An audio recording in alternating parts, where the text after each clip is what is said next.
रहीम अस्सलाम वालेकुम, मैं सराना इकराम हूँ। आज हम क्लास 3 के मैथ के यूनिट नंबर 7 की एक्सरसाइज नंबर 2 इसका आगाज़ कर रहे हैं। मुझे उम्मीद है आप इसे भरपूर शौक़ और लगन के साथ सीखेंगे। अल्लाह आपको आपके हर इम्तहान में कामयाबी नसीब फरमाए। क्वेश्चन नंबर 1 का आगाज़ करते हैं। क्वेश्चन नंबर 1 को रीड करें तो लिखा है, write the name of the following figures and their number of sides. कहता है जी, आप जो नीचे फिगर्स यानी तस्वीरें दी हुई हैं, आपने इनका नाम लिखना है और उनके जो साइड्स हैं, साइड्स की तादाद लिखनी है कि कितनी-कितनी साइड्स हैं हर फिगर में। तो क्वेश्चन नंबर 1 में आप देख सकते हैं कि इसके 4 पार्ट्स हैं। तो हम पहले इसके जो नाम है फिगर्स के और साइड्स के बारे में कॉन्सेप्ट है, पहले समझ लेते हैं। उसके बाद इन क्वेश्चंस का आंसर देंगे। तो अब देखें कि यहाँ पे एक वर्ड लिखा है पेंटागन। तो पेंटागन के नीचे जो वो डायग्राम यानी फिगर बनी हुई है। तब देखिए कि इसमें जो साइड्स हैं, साइड की तादाद है यहाँ से लेकर इस पॉइंट से लेकर ये इस पॉइंट तक, जो इसको साइड कहते हैं। तो ये इसकी एक साइड है, ये साइड नंबर 2 है, ये साइड 3 और यहाँ पे साइड 4 और ये साइड 5 है। तो ऐसी फिगर है जिसकी 5 साइड्स हों, उसका नाम पेंटागन है। और पेंटागन की दूसरी एग्जांपल्स आप देख लें, जिस तरह ये एक बटन है जो है वो कमीज़ को लगाया जाता है, शर्ट को। तो ये भी पेंटागन की शेप का है। फिर इसके बाद क्लॉक भी पेंटागन शेप का है और ये एक हाउस है, ये भी पेंटागन शेप में आपको नज़र आ रहा है। तो जिस फिगर की 5 साइड्स हों, तो ऊपर आप देखें कि जो है एक जो है वो कार्टून टाइप, जो ये भी पेंटागन की फॉर्म में बना हुआ है। तो पेंटागन में 5 साइड्स होती हैं और सारी साइड्स इक्वल होती हैं। हर साइड, जो साइड अगर जितनी लेंथ, जितनी लंबाई साइड 1 की, उतनी ही साइड 2 की और उतनी साइड 3 की होती है। और इसकी एक ख़ुसूसियत ये भी है कि जहाँ साइड्स एक जैसी होती हैं, सारी साइड्स एक जैसी हैं, वहाँ पे एंगल भी इनके एक जैसे ही होते हैं, इक्वल एंगल होते हैं। तो 5 साइड वाली फिगर को हम पेंटागन कहते हैं।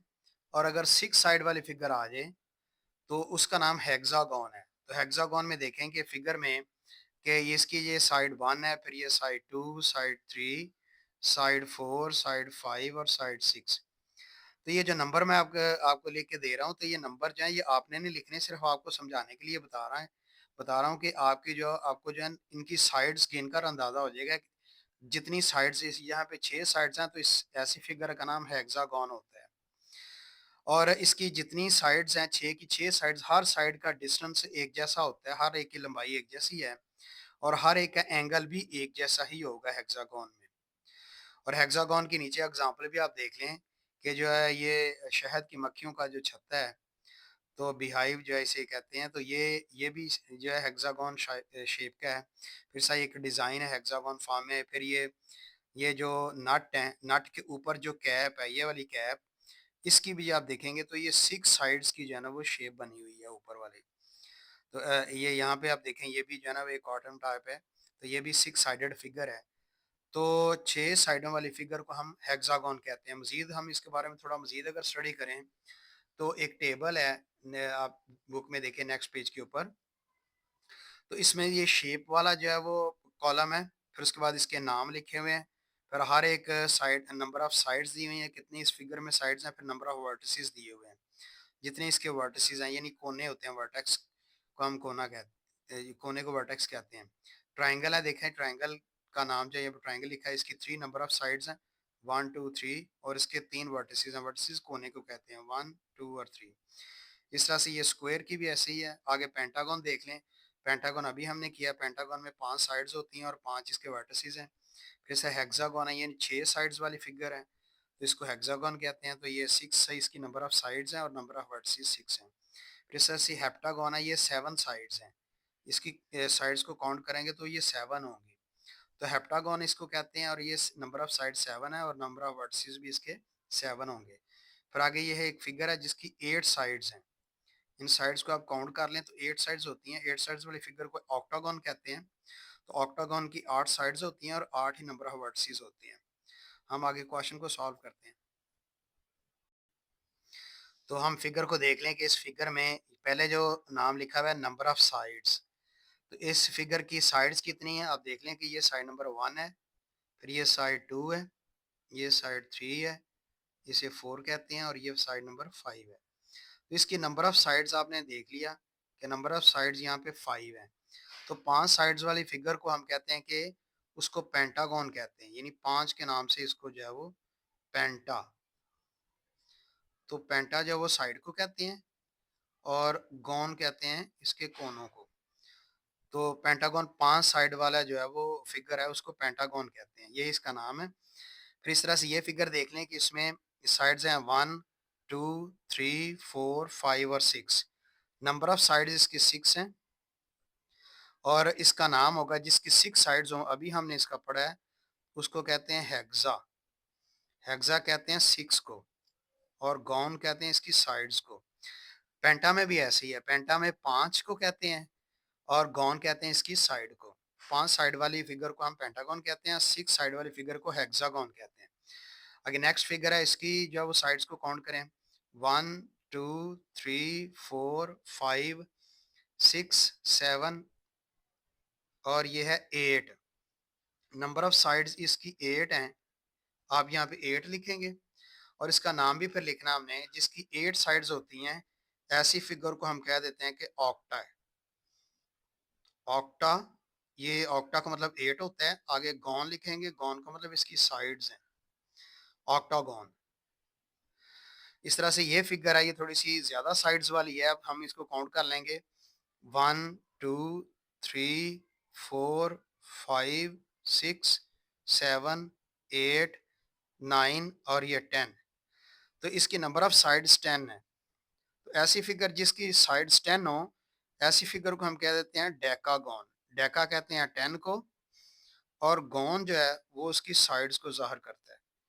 तो ये इसके नाम है। अब क्वेश्चन नंबर 2 को अगर देख लें, क्वेश्चन नंबर 2 को हम स्टडी करते हैं, identify the centre, radius and diameter of the following circles. तो इनमें हमने कुछ जो है वो टर्म्स है उसको समझना है कि इसमें बताना है हमने कि सेंटर कौन सा है, रेडियस कौन सा है और डायमीटर कौन सा है। ये सारे सर्कल्स दिए हुए हैं, 4 पार्ट्स हैं, ये चारों पार्ट्स में सर्कल ज़ाहिर किए हुए हैं। इसमें सेंटर भी बताना है, रेडियस बताना है, डायमीटर भी बताना है। तो हम पहले सेंटर, रेडियस और डायमीटर का कॉन्सेप्ट समझ लेते हैं, उसके बाद फिर इसका आंसर का जो इसको हम इसके आंसर्स देंगे। देखें ये सर्कल है, यहाँ पे सर्कल आपको नजर आ रहा है, ये सर्कल बना हुआ। इस सर्कल के दरमियान में एक छोटा सा डॉट है या पॉइंट है या नुक्ता है। इस सर्कल के दरमियान में जो नुक्ता होता है या पॉइंट होता है या डॉट होता है उसको हम सेंटर कहते हैं।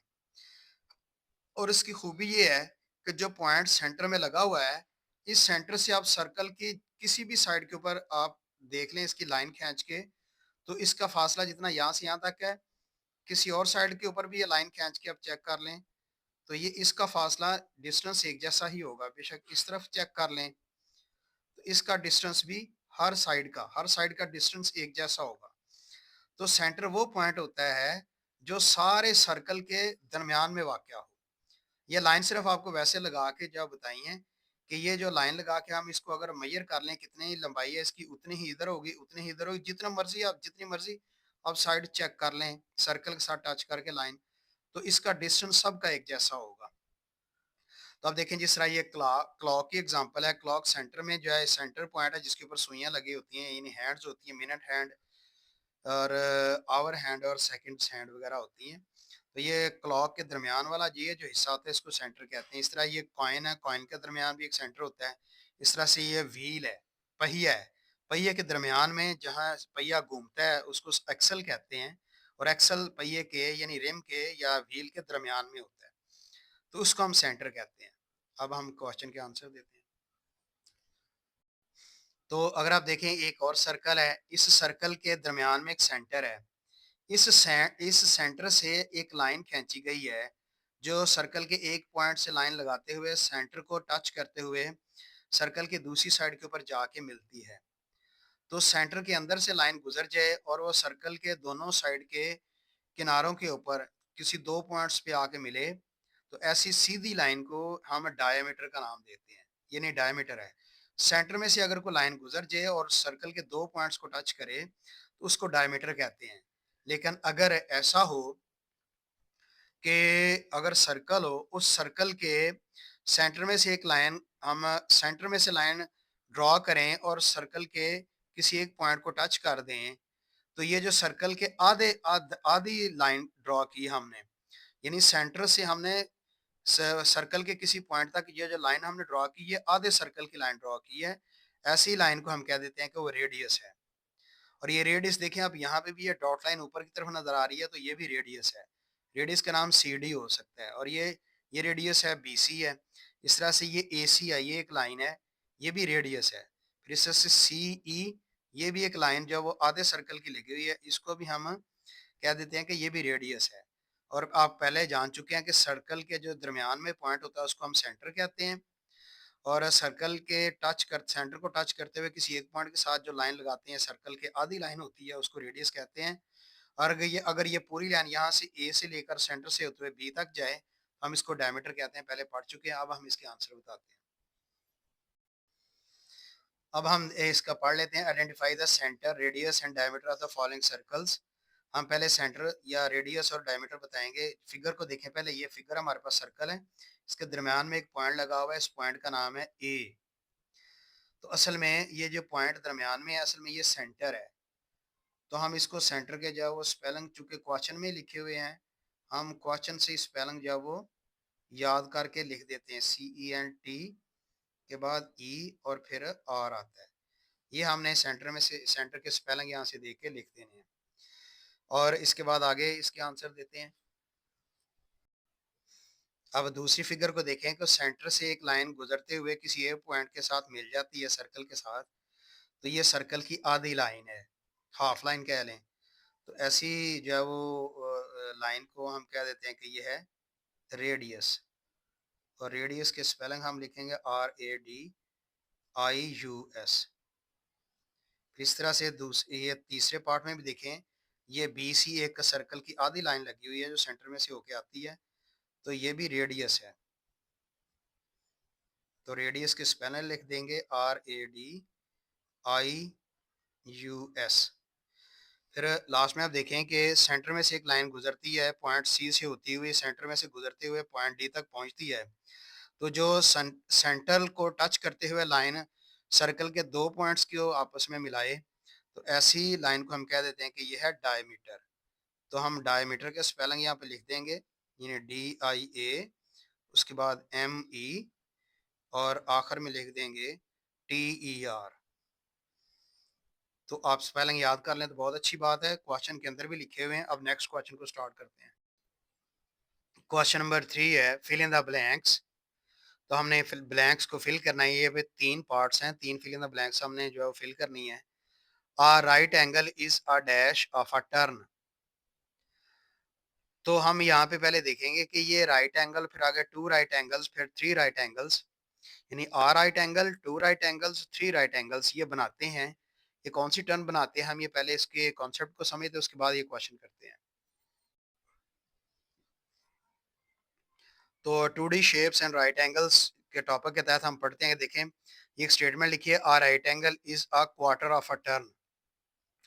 कि ये जो एक राइट एंगल होता है, वो एक टर्न का, यानी एक चक्कर का वो चौथा हिस्सा होता है, क्वार्टर टर्न होता है।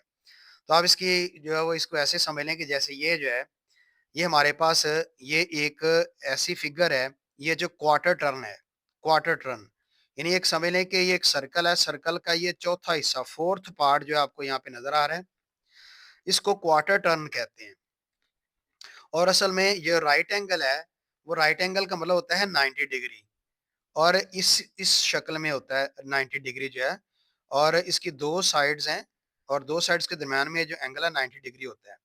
तो इसको भी हम क्वार्टर टर्न कहते हैं। फिर इस तरह से आप देखें कि ये क्वार्टर टर्न के अलावा आप देखें कि ये दो क्वार्टर टर्न है, एक ये क्वार्टर टर्न है और एक ये क्वार्टर टर्न है। तो दो क्वार्टर टर्न हो तो हाफ सर्कल हो जाता है। अब देखें यहाँ पे भी आप पढ़ सकते हैं कि 2 right angles make half of a turn, कि अगर 2 राइट एंगल हो तो वो एक सर्कल को या एक जो है वो रोटेशन को या एक व्हील को या एक क्लॉक को कह लें कि वो एक पूरे चक्कर का हाफ हो जाता है। आप इसकी एग्जांपल ऐसे समझ लें कि जैसे ये दो क्वार्टर टर्न है, तो ये हाफ सर्कल की शक्ल बनती है। तो हाफ सर्कल की शक्ल अगर देख लें तो ये स्ट्रेट लाइन बनती है, और उसके ऊपर ये हाफ सर्कल बने तो इसका एंगल 180 डिग्री होता है। तो ये हाफ सर्कल को भी ज़ाहिर करता है। तो 2 राइट एंगल हों, तो 2 राइट एंगल अगर आ जाते हैं, तो ये हाफ टर्न होता है। फिर इस तरह से 3 right angles make 3 quarter of a turn. अगर 3 राइट एंगल्स आ जाएँ, तो वो 1 टर्न का 3 क्वार्टर बनाते हैं। जैसे ये आप देख लें, ये डायग्राम है, ये क्लॉक की शक्ल में आपको नज़र आ रही है। इसमें ये 1 टर्न यहाँ से यहाँ तक है, ये 1 टर्न है। यानी ये एक यहाँ से यहाँ तक 1 टर्न है। फिर इसके बाद फिर यहाँ से इधर से लेकर इधर तक ये दूसरा टर्न है, दूसरा क्वार्टर टर्न, और फिर यहाँ से और इस नंबर तक जो है वो 3 क्वार्टर टर्न है। ये 1 क्वार्टर टर्न है, ये 2 क्वार्टर टर्न्स हैं, ये 3 क्वार्टर टर्न्स हैं। 3 क्वार्टर टर्न्स में ये आपको नज़र आ रहा है फिगर में कि इस सर्कल का जो 3 हिस्से हो जाते हैं, 3 हिस्से आपको डार्क नज़र आ रहे हैं, तो ये 3 क्वार्टर टर्न्स की शक्ल आपको नज़र आती है। अब हम क्वेश्चन सॉल्व करते हैं। तो आपने अभी शेप्स आपने देखी हैं। A right angle is a quarter of a turn. तो क्वार्टर के आप बेशक क्यू के स्पेलिंग कैपिटल लिख लें या स्मॉल लिख लें, इससे कोई फर्क नहीं पड़ता। Q U A R, quarter, T E R. तो एक राइट एंगल जो है ये क्वार्टर ऑफ अ टर्न होता है। तो आप देख लें कि समझे कि ये एक टर्न है। अब सर्कल को समझ लें कि ये एक टर्न है।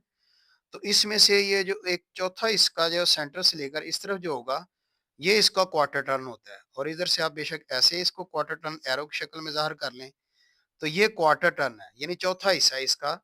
ये पूरी टर्न है। इस टर्न में से ये एक क्वार्टर टर्न है, ये वाला हिस्सा।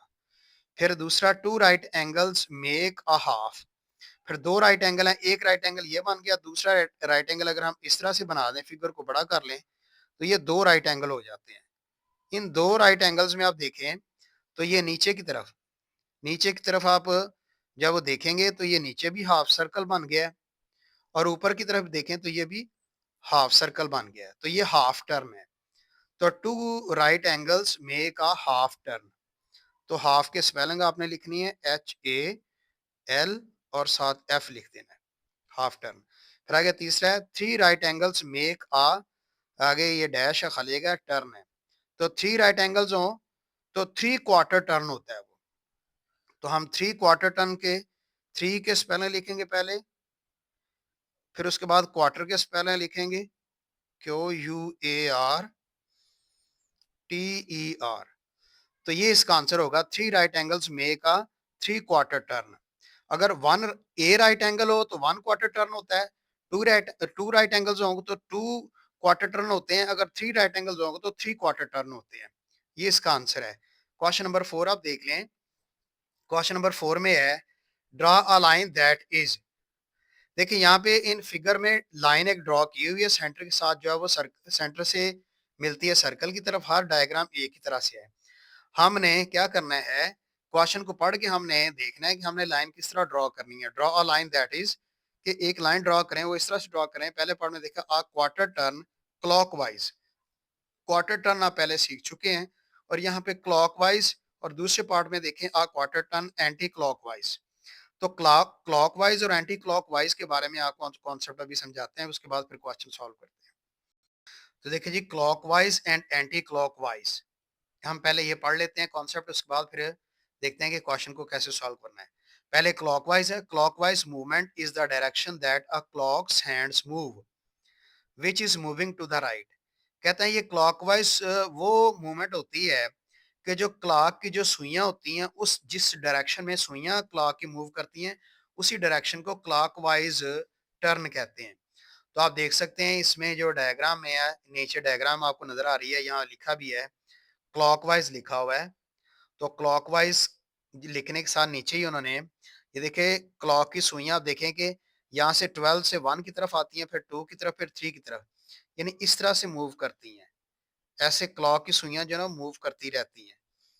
तो जो क्लॉक की शक्ल में मूव करें, यानी जिस तरह से क्लॉक की सुइयां राइट साइड से मूव करते हुए लेफ्ट की तरफ जाती हैं, यानी इस तरह से मूव करते हुए अपवर्ड जो वो फिर दोबारा 12 की तरफ आती हैं। तो ऐसी जो मूवमेंट है, ऐसी घड़ी की सुइयां जो वो मूव करती हैं, उनको क्लॉकवाइज मूवमेंट कहते हैं। अब देखिए जैसे 4 से जो है वो सुई 5 बजे तक पहुंची है, तो ये एरो साइन, ये जो एरो है, यानी ये तीर का निशान ये ज़ाहिर कर रहा है कि तीर का निशान ये ज़ाहिर कर रहा है कि 4 से ये 5 की तरफ जो है वो मूवमेंट जारी है। तो ये देखिए राइट साइड से लेफ्ट साइड की तरफ वो मूवमेंट जा रही है, तो 4 से लेकर 5 की तरफ जो मूवमेंट है ये एरो साइन से ज़ाहिर होती है। तो इसका मतलब ये है कि क्लॉकवाइज़ जो डायरेक्शन है, जिस तरह क्लॉक की सुइयाँ चलती हैं राइट साइड से होते हुए यानी 12 के बाद 1, 2, 3, 4 से होते हुए ऊपर की तरफ फिर ये 12 पे आके जो अपना जब वो सर्कल मुकम्मल करती हैं, तो ऐसी जो मूवमेंट है जो क्लॉक की शक्ल में हो, ऐसी मूवमेंट को हम क्लॉकवाइज़ कहते हैं।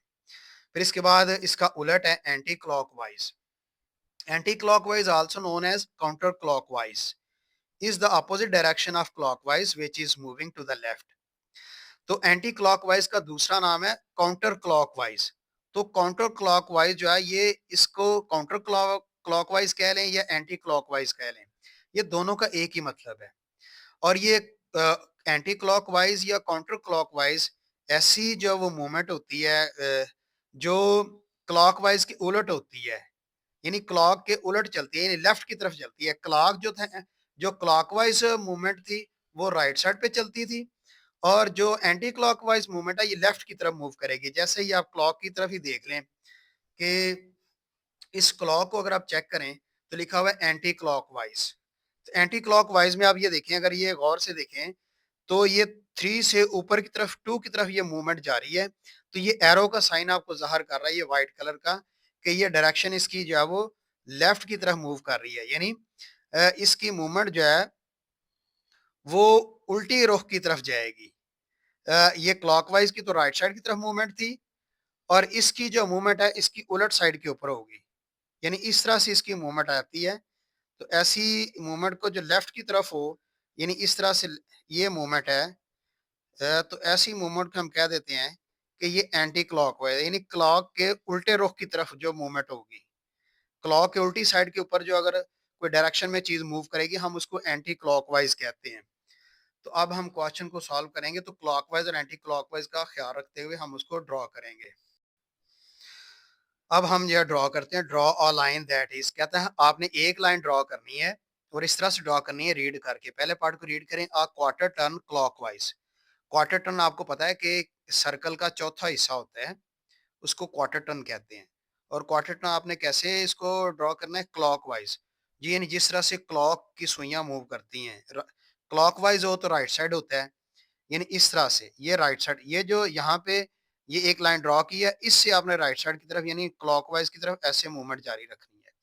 और ये क्वार्टर टर्न है, तो क्वार्टर टर्न जो है इसका चौथा हिस्सा होता है, वो हम इस लाइन को नीचे की तरफ ड्रॉ कर लेंगे। और फिर ये एरो का साइन हम दिखाएंगे कि यहाँ से हम क्लॉकवाइज जो अगर हम मूव करेंगे तो यहाँ से इस तरह मूव करते हुए राइट साइड के ऊपर ये एरो का साइन डाल दें। ये हमारे लिए आसानी रहेगी कि हमें हमें बताने में भी और दिखाने में भी ये आसान होता है कि हमने क्लॉकवाइज में ये एरो साइन भी ज़ाहिर कर दिया कि इसकी मूवमेंट जो है इस तरफ जो है वो राइट साइड की तरफ होगी। तो ये अ क्वार्टर क्लॉकवाइज इसका टर्न होगा। अ क्वार्टर टर्न है और ये क्लॉकवाइज है। फिर दूसरा पार्ट है अ क्वार्टर टर्न, इसका भी क्वार्टर टर्न ही है एंटी क्लॉकवाइज, लेकिन इसका एंटी क्लॉकवाइज है। एंटी क्लॉकवाइज होता है लेफ्ट साइड की तरफ। तो ये लेफ्ट साइड की तरफ ऊपर की तरफ आप इसकी जो है वो लाइन ड्रॉ कर देंगे। तो ये क्वार्टर टर्न है, ये भी क्वार्टर टर्न है, आप देख सकते हैं ये क्वार्टर टर्न है। तो इस क्वार्टर टर्न की आपने डायरेक्शन शो करनी है, वो इस तरह से डायरेक्शन शो कर दें, ऊपर की तरफ एरो का साइन ज़ाहिर कर दें यानी लेफ्ट की तरफ। और बाहर की तरफ ये जो एरो आपको लगा के दिखाया है इसकी कोई ज़रूरत नहीं है, सिर्फ़ आपको समझाने के लिए लगाया था कि ऐसे आप एरो राइट साइड की तरफ ऐसे होगा और लेफ्ट साइड की तरफ ऐसे होगा जो एंटी क्लॉकवाइज़ है, ये लेफ्ट साइड की तरफ एरो मूव करेगा, ये वैसे आपको समझाने के लिए है। लेकिन असल में सर्कल के अंदर जो आपने देखा कि लाइन लगाई है क्वार्टर टर्न की, क्लॉकवाइज़ की, वो ये एरो ज़ाहिर कर देता है। फिर ये दूसरे में आपने क्वार्टर टर्न की लाइन लगाई है लेकिन वो एंटी क्लॉकवाइज़ है, तो ये एरो साइन ज़ाहिर करेगा कि ये एंटी क्लॉकवाइज़ है। तो आप ये बाहर वाला एरो जो है वो सिर्फ़ आपको समझाने के लिए लगाया है। आप बेशक ये एरो ना लगाएँ लेकिन ये एरो आप ज़ाहिर करेंगे तो ज़्यादा बेहतर है। आगे नेक्स्ट पार्ट है a half turn clockwise. Half turn आपको पता है कि हाफ टर्न असल में 2 क्लॉकवाइज़ होते हैं। 2 क्वार्टर टर्न होते हैं, 2 क्वार्टर टर्न, 2 क्वार्टर टर्न हो तो हाफ टर्न क्लॉकवाइज़ होता है। तो क्लॉकवाइज़ का तो आपको पता चल गया कि मूवमेंट जो है इसकी जो है वो राइट साइड की तरफ होगी, क्लॉक की शक्ल में। तो हाफ टर्न है, हाफ टर्न में जो है वो सर्कल का समझिए ये हाफ है। ये सर्कल का हाफ हो जाएगा, ये सर्कल का हाफ है, तो इसको हाफ टर्न कहते हैं। और ये क्लॉकवाइज आप देखें कि क्लॉकवाइज जो है ना राइट साइड के ऊपर जो है वो क्लॉक मूव करता है। और आप ये एरो की साइन की मदद से आप इसे ज़ाहिर कर देंगे क्लॉकवाइज जो है वो आप यहाँ से नीचे की तरफ जो है वो एरो की साइन से ज़ाहिर कर दें, तो ये हाफ टर्न क्लॉकवाइज जो है इसकी मूवमेंट है। ये एरो बताएगा कि ये राइट साइड के ऊपर यानी क्लॉकवाइज मूवमेंट इसकी हो रही है। और ये हाफ टर्न है, इसके आधा सर्कल जो है वो आपको नजर आ रहा है कि ये हाफ सर्कल बन गया। तो हाफ सर्कल असल में हाफ टर्न के जो लगाने की वजह से लगा है। आगे है a half turn anti clockwise. अब फिर ये हाफ टर्न है लेकिन ये एंटी क्लॉकवाइज है, तो देखें ये भी फिर भी वही होगा। वही हमने सर्कल के जो है वो दरमियान से ये जो लाइन लगानी है, लेकिन हमने इसको ज़ाहिर करना है एंटी क्लॉकवाइज ज़ाहिर करने के लिए हम ऊपर की तरफ से लाइन जो है वो ड्रॉ करेंगे, यानी अपोजिट साइड के ऊपर, क्लॉक के उल्टी साइड के ऊपर। तो ये हाँ, ये भी जो है ये जो एरो साइन ज़ाहिर कर रहा है, ये एंटी क्लॉकवाइज को ज़ाहिर कर रहा है। तो ये भी हाफ टर्न है। अब इन दोनों में फ़र्क ये है कि ये हाफ टर्न है लेकिन ये क्लॉकवाइज है, और ये दूसरा ये भी हाफ टर्न है लेकिन ये एंटी क्लॉकवाइज है। ऊपर की तरफ एरो है, ये आपको बता रहा है कि ये राइट साइड ये जो एरो लेफ्ट साइड की तरफ जो है वो मूव करेगा। यहाँ पे एरो राइट साइड की तरफ मूव करता है। आगे आगे थ्री क्वार्टर टर्न क्लॉकवाइज। तो थ्री क्वार्टर टर्न में आप देखें क्लॉकवाइज है, क्लॉकवाइज का मतलब है कि ये इस तरह से मूव करेगा राइट साइड की तरफ।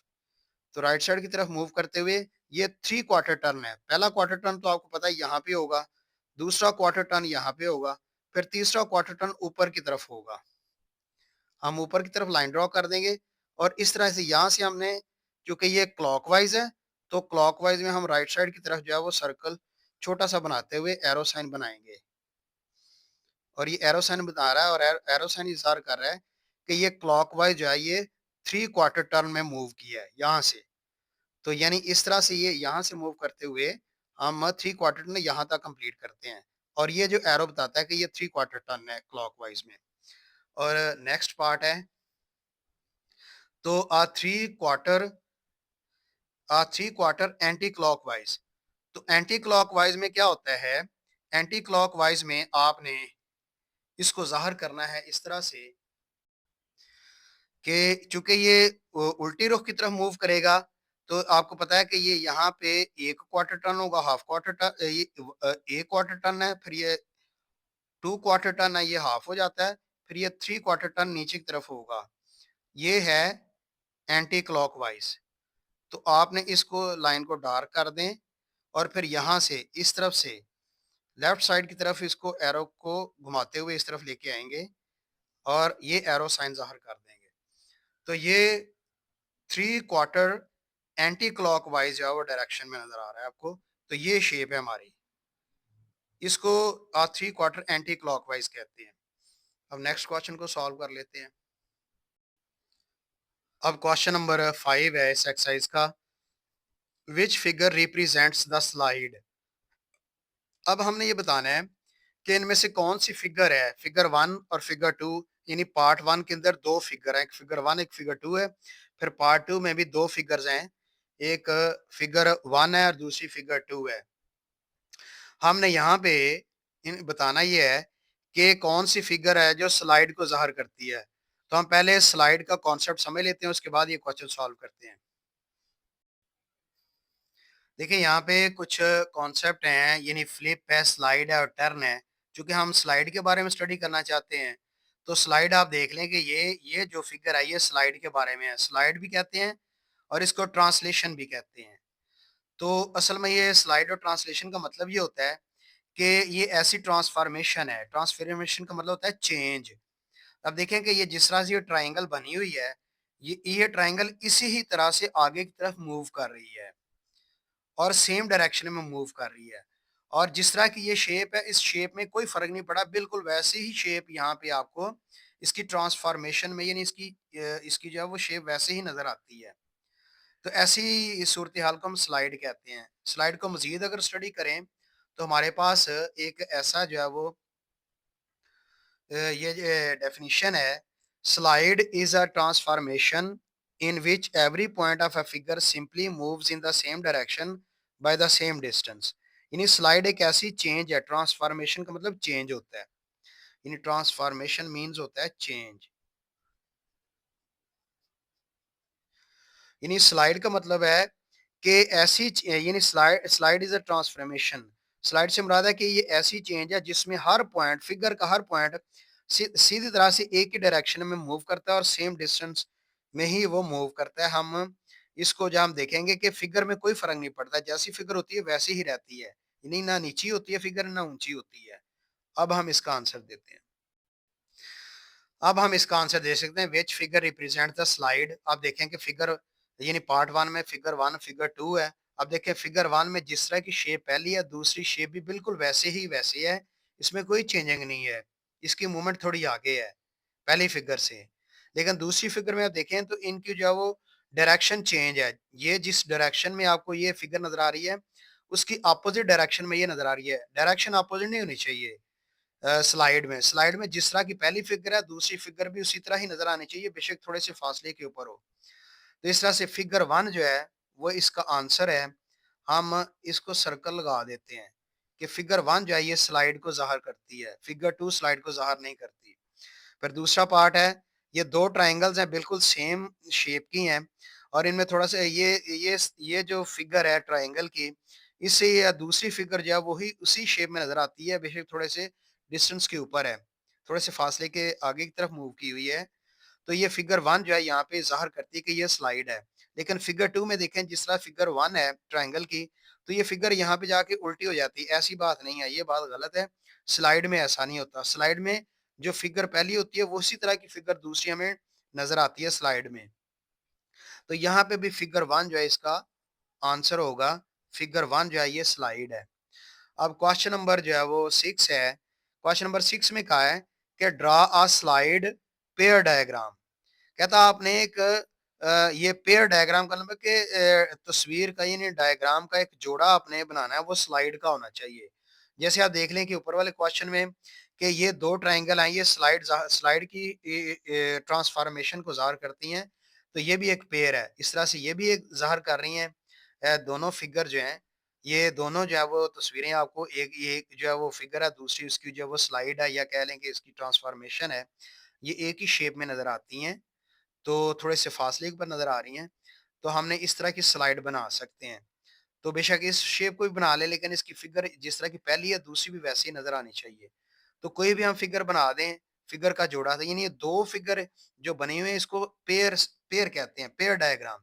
ये भी पेयर डायग्राम है, लेकिन ये स्लाइड नहीं है। तो लेकिन यहाँ पे क्वेश्चन में कहा हुआ है कि draw a slide pair diagram, कि आपने पेयर डायग्राम बनानी है, यानी दो डायग्राम बनानी है, वो एक जैसी हो और वो स्लाइड की शक्ल में ज़ाहिर हो। हम ये बना के आपको दिखाते हैं। तो आप देख सकते हैं कि ये पेयर डायग्राम है, ये स्लाइड पेयर डायग्राम है। ये दोनों दोनों डायग्राम्स की देखो डायरेक्शन भी सेम है, और थोड़े से डिस्टेंस के ऊपर आपको नज़र आ रही है, और शेप उसी तरह की है। फिर नीचे दूसरी ट्राइंगल में देख लें, तो ट्राइंगल जो है वो भी आपको नज़र आ रही है कि ये थोड़े से डिस्टेंस के आगे है, डिस्टेंस से थोड़ा-सा इसके फासले पर है, लेकिन ये शेप उसी सेम डायरेक्शन में और सेम ही शेप आपको नज़र आ रही है। तो ये जो है ना ये स्लाइड पेयर डायग्राम है जो आपको दोनों दिखा दी गई हैं। तो आप कोई भी इसके अलावा भी बना सकते हैं, तो ये इसमें मुश्किल नहीं है। जैसे आप पहली डायग्राम बनाते हैं, दूसरी डायग्राम भी उसी तरह ही बनानी है। दरमियान में ये जो है ना वो लाइन आपने ज़ाहिर कर देनी है, ताकि ये इसकी ट्रांसफॉर्मेशन ज़ाहिर कर सके, ताकि हमें जो है वो स्लाइड जो है वो वाज़ेह नज़र आए।